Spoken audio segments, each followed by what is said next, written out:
Unitarian Universalist Church of Palo Alto.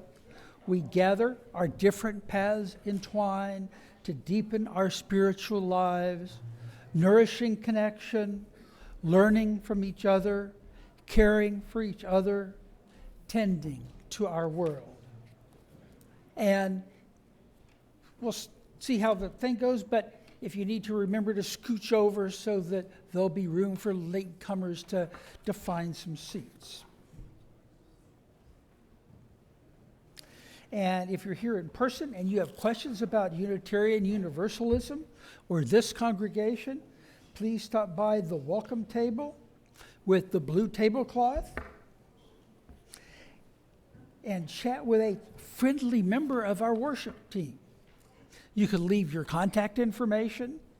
If you want to receive notifications of upcoming events, and if this is the week you want to join the congregation, you can also do that there today. A couple of announcements. Spiritual Adventures in Parenting, UUCPA's group for parents of children from birth through high school, meets today at 11:30 in the fireside room. Following the church service, childcare will be provided. Our church auction event last November, Drew Oman probably, offered a walking tour of the Stanford campus, and a few spaces on that tour have opened up. It happens next Saturday morning, March 22nd. Requested donation to the church is $25 per person. Find Drew after the service or in the church directory to learn more. And I guess there was Drew right there. Okay. Isa Jacoby has an announcement from the Stewardship Committee.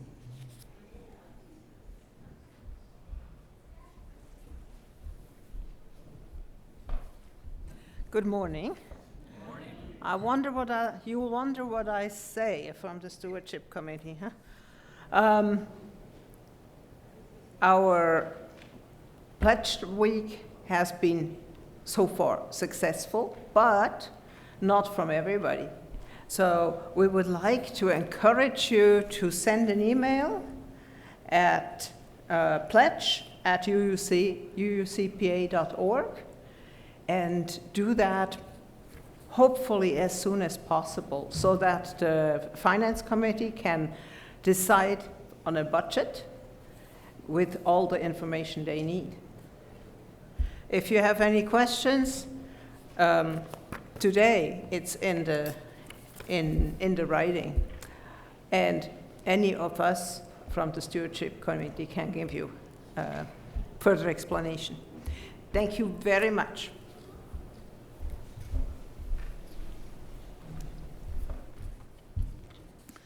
We also have Randy Hellman, who has an announcement about our blood donation event.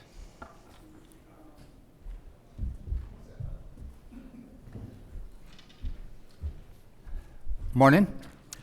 So it's been a few years, but we now have another opportunity for the Blood Donation Olympics, number 26. So we've been doing this for several years. The date here is going to be Saturday, April 26th. Hours are going to be 8 a.m. to 2 p.m. If you have any questions about eligibility, there's a phone number here you can call, or you can actually go online for information. I know there's been a few people here that have attended the event. This is an atypical blood drive. We have a little competition. We estimate how long it takes you to donate your blood. We have gift cards. Very exciting opportunity to donate and have fun. There's a link up here that you can actually register for that event, again, on the 26th. I am looking for volunteers, looking for 2 sets of 3 volunteers from 7:30 a.m. to 11:30, and then from 11:30 a.m. to 3:30 p.m. Light work, donor check-in, manage the canteen, very, very simple work. And then if there's any questions or information, please contact me direct. Phone number and contact information is right here. 2 most important things is volunteers, and also if you want to actually sign up and donate. Thank you very much.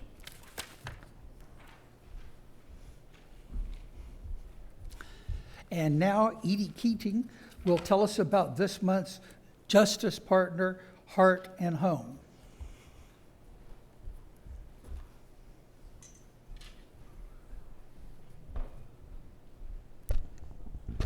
Good morning. Sometimes when people come up here to speak to you about Justice Partners, we're giving to good things that are happening in our community outside of this church. And when we give to either in September Hotel de Zinc or now in the spring to Heart and Home, we're talking about not only contributing money, but also our church's support for using our own facility. So last night there were, and tonight again, there will be about 10 women sleeping in this very room. And you don't see their cots or beds, that's because today's Sunday, and all their cots and beds are over in room 4-5 right now. And also, as many of you may be aware, another part of Heart and Home's service to its clients is providing a meal. And so many of you have helped to do that. Heart and Home has fans that follow them throughout the cold winter period when they are operating and give them meals, but we provided half the meals this month, or little bit more than a month, so thank you for that. And I'd love to tell you that every meal slot is full. There are 3 more. So, those could be by pizza nights, but a few more sign-ups if that's of interest, and I can, on the patio afterwards, tell you which meals, which nights are still available for someone to sign up and bring a dinner. It doesn't have to be a fancy dinner. Lasagna and salad is fine. Whatever it is, it's appreciated. And so today, when you get an opportunity when the plate is passed, because this is the day this month when we give our offering to Heart and Home, one of the things that helps Heart and Home work is that they have overnight staff who stays here every single night. They have split up the week with about 3 different staff people. And so you're helping to pay their salaries. You're also helping to pay for yogurt that goes out with the women in the morning for a quick meal. Coffee, cream. So your contributions help keep this worthwhile program going. Thank you.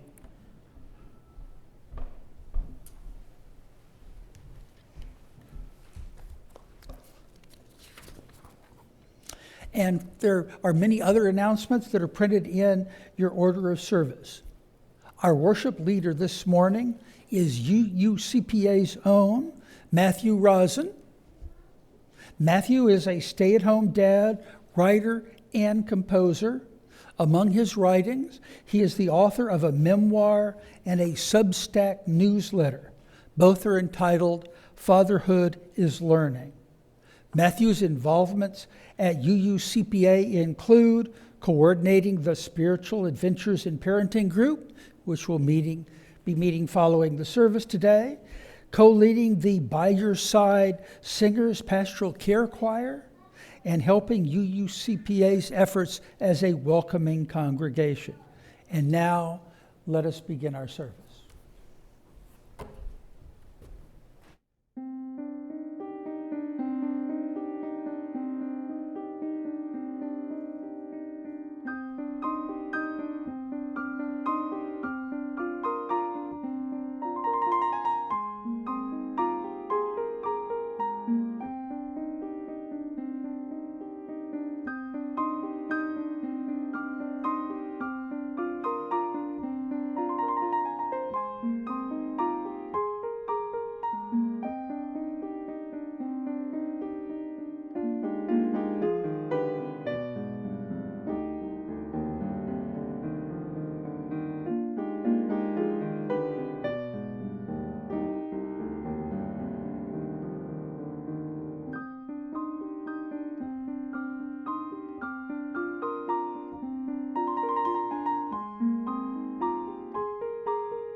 If you have a chalice there with you, please light it along with me. Our chalice lighting words come from theologian, physician, and humanitarian Albert Schweitzer. At times, our own light goes out and is rekindled by a spark from another person. Each of us has cause to think with deep gratitude of those who have lighted the flame within us.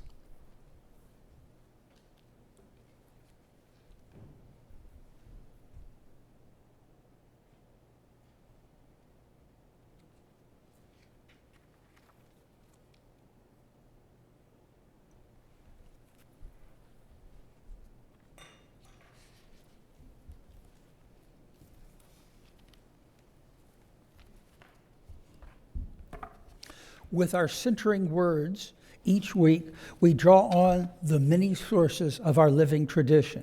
Today's words are from the Benedictine brother David Steindl-Rast and his book, Gratefulness, the Heart of Prayer. A friend hands you a gift-wrapped package and you say, "Thank you." You might think that you have expressed your appreciation for the gift. But wait, you haven't even looked at what's inside the package. How could you express your appreciation? What you really expressed was trust in your friend.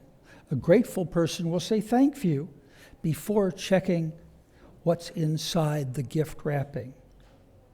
We now follow the sound of the bell into silence, or as we follow the sound of the bell into silence, we allow ourselves to arrive here fully.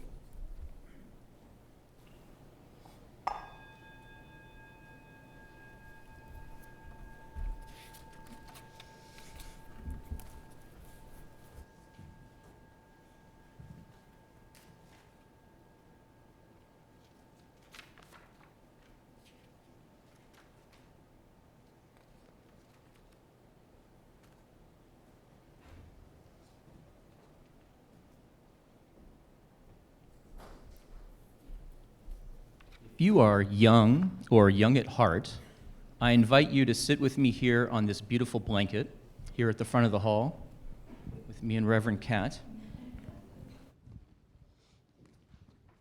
Anybody who wishes to is welcome to come on down.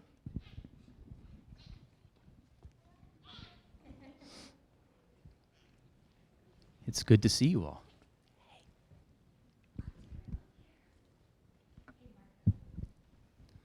All right, we've got a few more people coming down. Wonderful. Hello.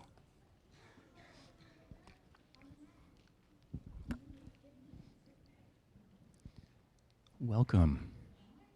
Good morning. Good morning, everybody. It's good to see you. So today, instead of our usual story for all ages, I want to lead you in a meditation for all ages. And this is a meditation for all of us, for the kids and for the adults.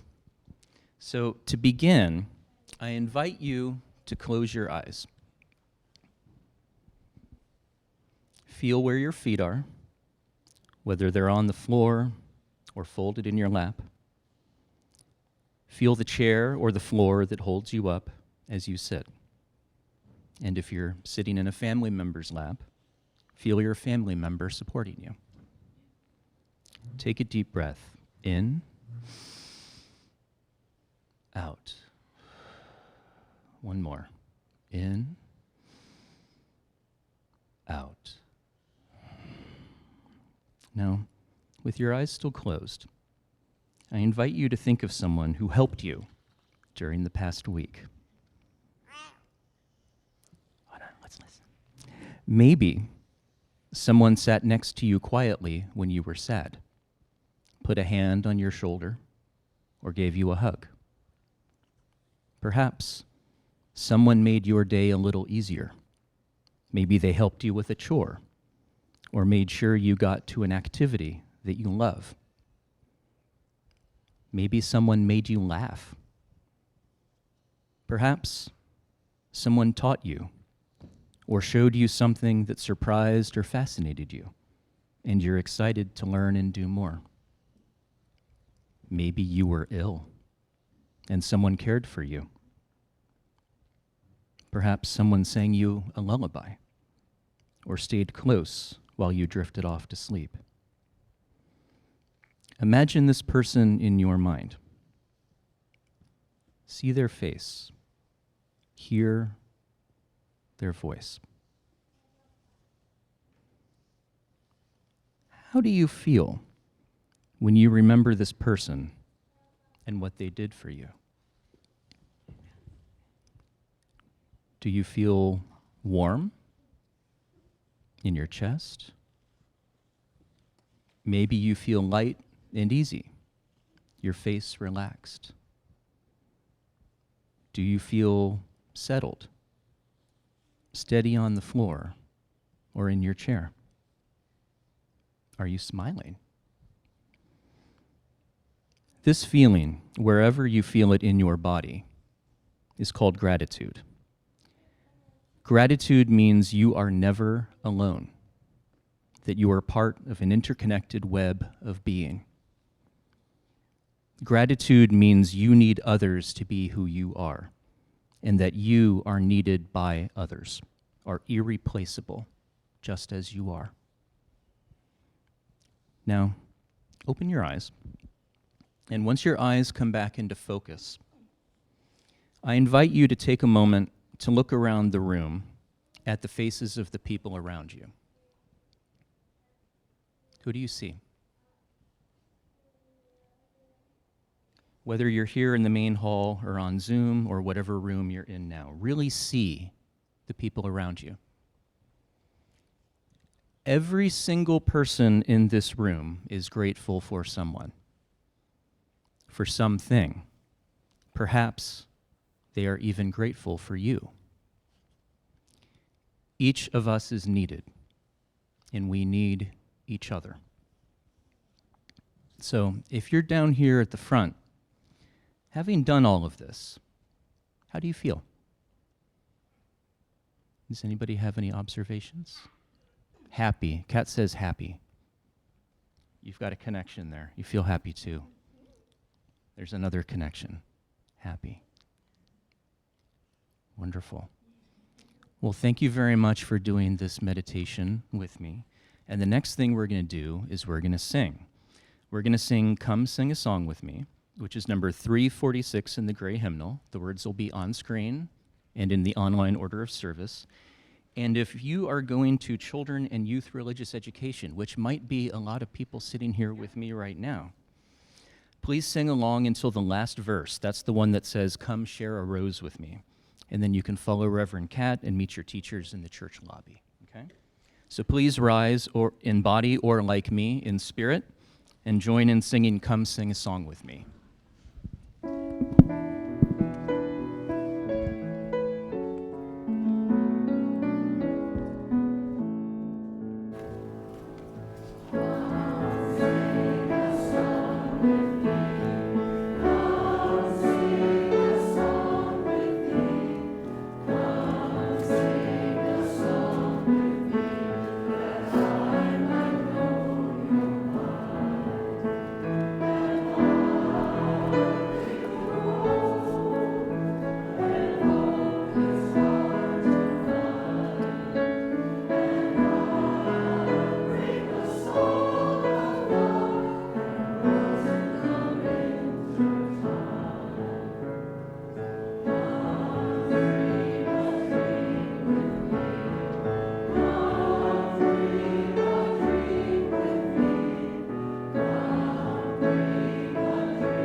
When Matthew was born, we got a very nice gift from someone whose name we did not recognize, Amelia.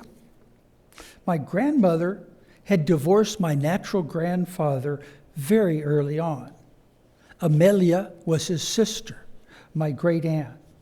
Years later, she sent us a copy of a book she had written about her family history.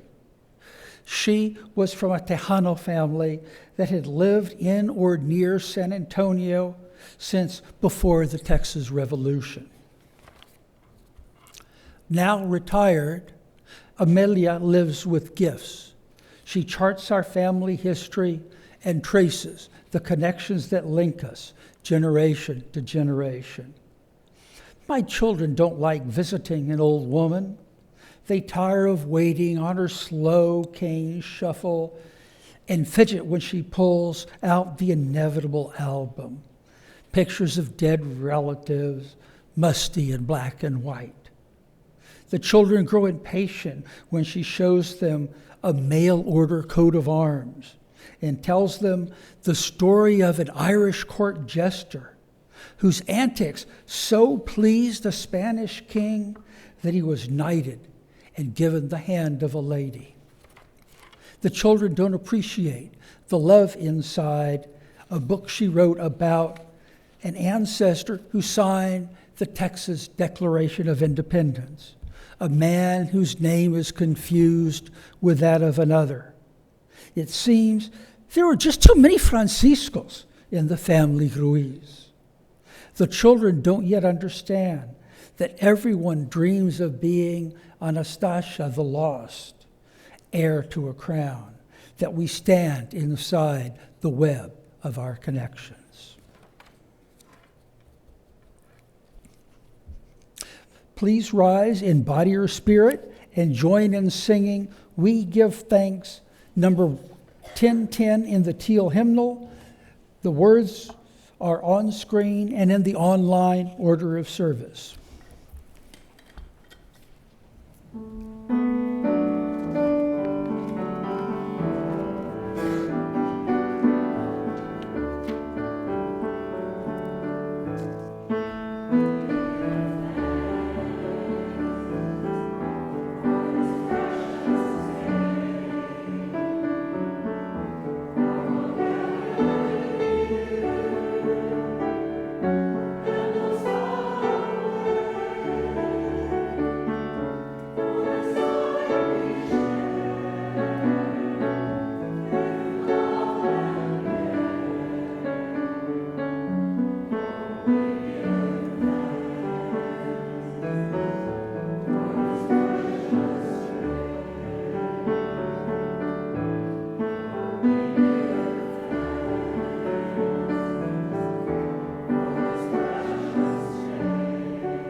A little more than 1 year ago, my mother gave me this little blank book as a gift to use as a gratitude journal.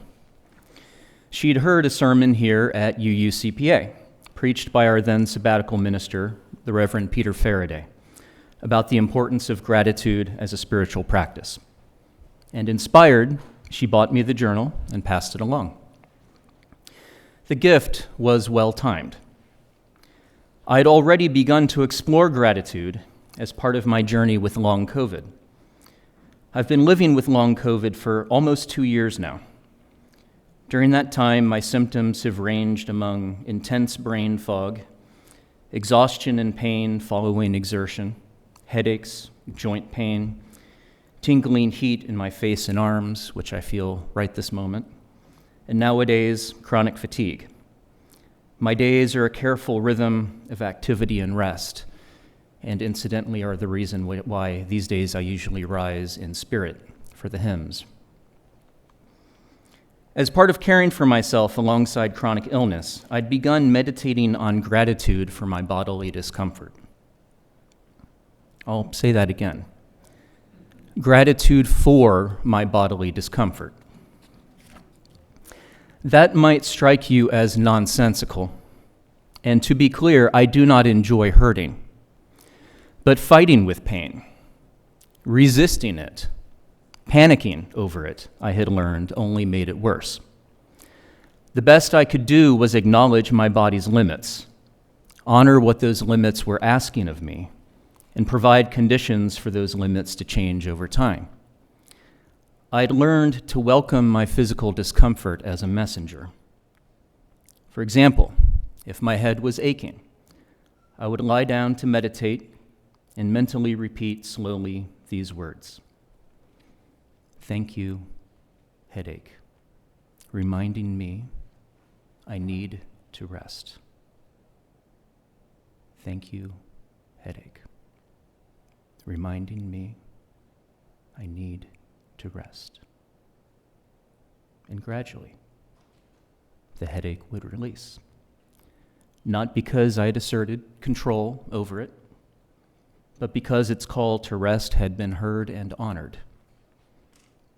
So, when my mom gave me this little blank book, I was primed to try gratitude journaling, and I've been at it regularly ever since. Most nights before bed, I write down the date and several things from that day that I'm grateful for. Usually I write down 3 things, but the number can vary, more or less, often more. At first, doing this was simply a nice part of my bedtime routine. It settled my thoughts and any lingering anxieties from the day. But the journal quickly took on a bigger role in my life. I began integrating my gratitude journal into my morning meditation routine. Each morning, I would reread several pages from my journal, and the memories contained therein became objects of reflection for my meditation. In this way, I began each day in fuller knowledge of my connection with others, and this knowledge stabilized me when feelings of frustration or isolation arose. I was not alone, and knowing this fundamental truth was essential when my long COVID symptoms flared up, or when I would read the news and worry about the many crises we face as citizens. Over time, this coordinated practice of journaling and meditating also began to transform my perception of events in my daily life, especially my life as a dad with a chronic illness. For example, one of my kids is very high energy and does most things at peak intensity. And at first, when I was weary with long COVID fatigue and anxious about overextension, my kid's energy sometimes felt like a tornado storming through the house. And in those raw moments, when my head hurt and I could not keep up, I felt an urge to treat my kid's energy as a problem, to push it away, to protect myself, as if hoarding my own health as a scarce resource. But when I turned to my gratitude journal at the end of such days, I recalled that same incredible energy differently. I felt awe and appreciation for my kid's irrepressible spark and imagination. I remembered that I cherish this aspect of my kid's personality and the joys that it brings, even as it does challenge me when I'm fatigued. This energy is a gift. Writing all of this down before bed and meditating on it the next morning, in turn, primed me to remember these insights when similarly energetic situations arose during the day. I found myself, even in moments of personal fatigue, wanting to help my kid channel that energy constructively, creatively, curious about what it might bring, releasing control rather than pushing it away. I remembered the kind of dad I wanted to be, a dad who accepts and cultivates the gifts that his family brings to his life, and who is called to be a gift to his family in turn. But that wasn't all. As my journal filled with memories, and as I revisited these memories in meditation, I began to notice patterns across my journal's many entries. I noticed that my journal was full of events like this, and I'm not going to give you particulars, but I'm going to give you kind of a generalized list and see if these spark memories for you. I felt awe at feeling a part of something larger than myself, whether in a natural setting or as part of a social group, or someone helped me in a moment of need, or I helped someone else, taking the risk to extend my hand, whether individually or on an organized scale. Or the steadfast presence of another person, maybe a family member, a friend, an acquaintance, a care provider, or even a stranger, reminded me that I am worthy of love. Or an institution, a business, provided a safe and welcoming place for me and my loved ones to grow and flourish, whether my family's favorite coffee shop, our school, this church, a doctor's office, or some other place. Or I simply rested when I needed to rest, instead of grinding onward and wearing myself down. Or I, or someone I care about, felt seen, heard, and acknowledged, or took a risk toward a cherished goal. Now that is an incredible terrain in such a small volume. And in seeing this terrain as a whole, I began to understand that my journal is much more than a catalog of memories and affections. My gratitude journal is a spiritual map of my relationships, of my belonging in the world. My journal maps the people and places and institutions through which I matter, toward which I give of myself and from which I receive. It maps the many ways I am vulnerable to the action and inaction of other people in the world, necessarily and inescapably. And it maps the scope of my responsibility to welcome, care, tend, nourish, strengthen, safeguard from harm.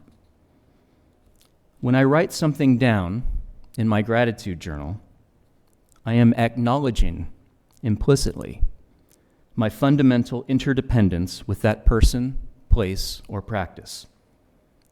Each entry is a signal that this or that relationship calls me into living and infuses my life with an energy and a resonance that I cannot name, but for which I can say thank you. This map of my belonging calls me toward the man I want to be, a man who grows by loving and being loved, caring and being cared for, and remembering that others have the same value and dignity as myself. When I recall this map in its richness, my body relaxes, settles. I feel grounded, spacious, resonant. My values and my best intentions come to the fore of my experience and call me onward. And there I am at home. In gratitude, I remember that my flourishing is thoroughly and inescapably entwined with the well-being of others. I remember that I can never, in good faith, affirm my own life by subjugating, dominating, or denying the value, dignity, and hopes of others. Rather, I am called to connect, to understand, to help foster the flourishing of others on their meaningful terms, which are as vital and important as my own. And when I fall short of this, in fear or ignorance, which I inevitably will, gratitude calls me back to the truth of my interdependence and challenges me to open myself further, knowing that I've never regretted taking the risk to be curious. Moreover, I remember that I cannot access or express gratitude without also accepting and acknowledging my own vulnerability, my finitude, the limits of my control. There is simply no way to be nourished by human connection without also risking pain and disappointment, without acknowledging the limits and dependencies of the self. And that's because gratitude springs from the meeting of human needs, whether for being part of something larger, for accompaniment and care, or for the simple knowledge of being essential in the lives of others. Through our vulnerability, we matter. So, in these painful times of crisis upon crisis, when you feel worn down, do not be lulled into the lie that you are isolated, that you do not matter, that your good is best served by keeping your head down and simply going along. Do not be bullied into believing that you must control and dominate to be secure, that your heart should remain contracted and rigid, anxious and jealous of your positional power, instead of open, spacious, and welcoming. Do not be paralyzed by the thought, who will be there for me? Think of those for whom you are grateful. Dwell in the resonant truth of that connection and be there for them. Be awed by the network of relationships and causes that makes your life possible. The concrete truth of your interdependence, your irreplaceability, and take responsibility for your role in nourishing those relationships and those causes. This is who you are. Now, in closing, I invite you again to close your eyes. Once again, feel your feet on the floor. Feel the chair holding you up. Take a deep breath in, out. One more. In, out.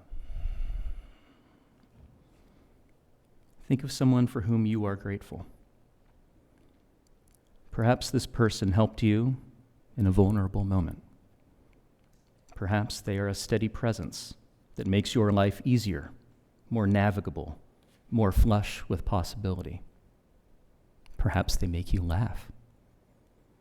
Envision this person and the concrete acts that call forth your gratitude.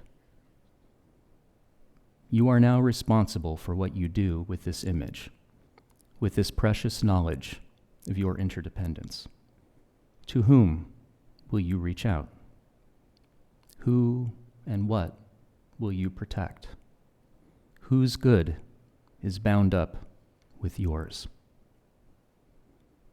By allowing this knowledge to change us and call us into caring action, we build a world. Please open your eyes. In gratitude, amen, ashe, and blessed be.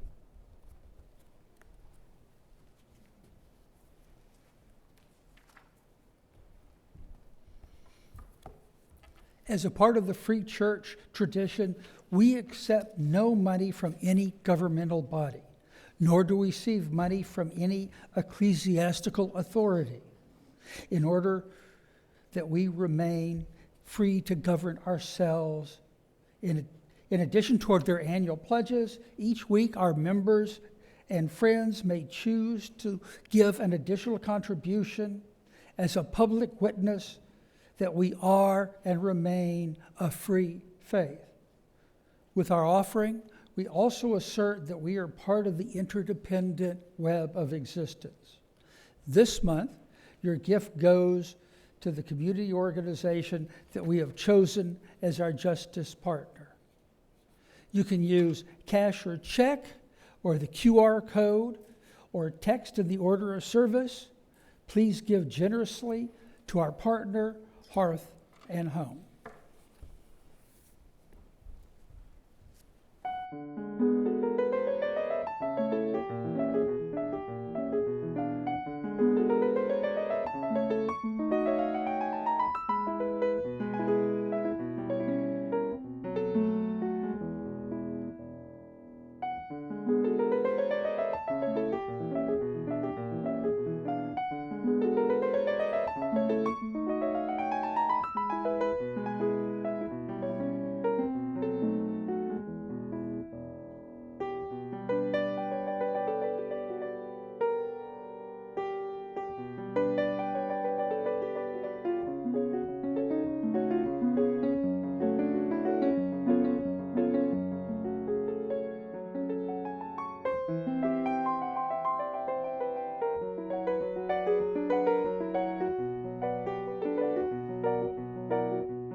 Thank you. Please rise in body or in spirit and join in singing "This Little Light of Mine," number 118 in the gray hymnal. The words are on screen and in the print online order of service.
Any day with dancing is a good day.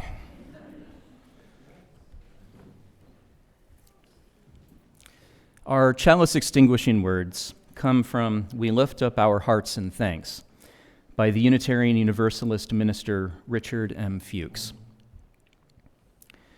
For the sun and the dawn, which we did not create, for the moon and the evening, which we did not make, for food which we plant but cannot grow, for friends and loved ones we have not earned and cannot buy, for this gathered company which welcomes us as we are from wherever we have come, for all our free churches that keep us human and encourage us in our quest for beauty, truth, and love, for all things which come to us as gifts of being from sources beyond ourselves, gifts of life and love and friendship.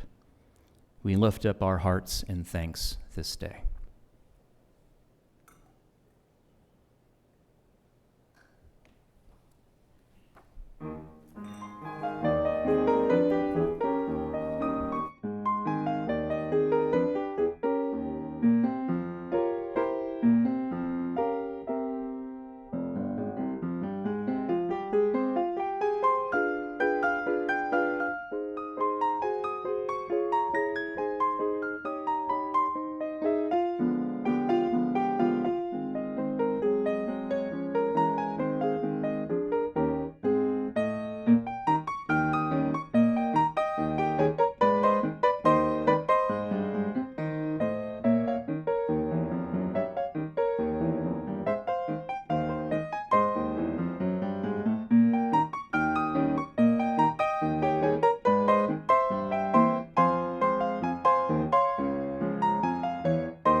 Whether online or here in the main hall, please stay after the benediction for our conversation time. We all begin with greeting time, a chance to speak to someone you haven't met before or haven't seen in a while.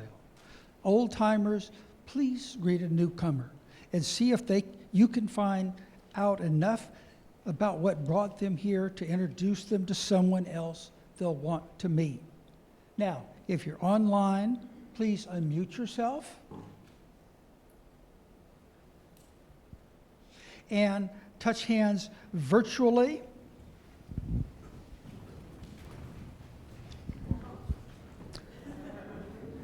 While we say our benediction together, if you're in the main hall or patio, reach out to hold hands if you and the person next to you are comfortable with that, or to show that you are connected, cross your hands over your heart.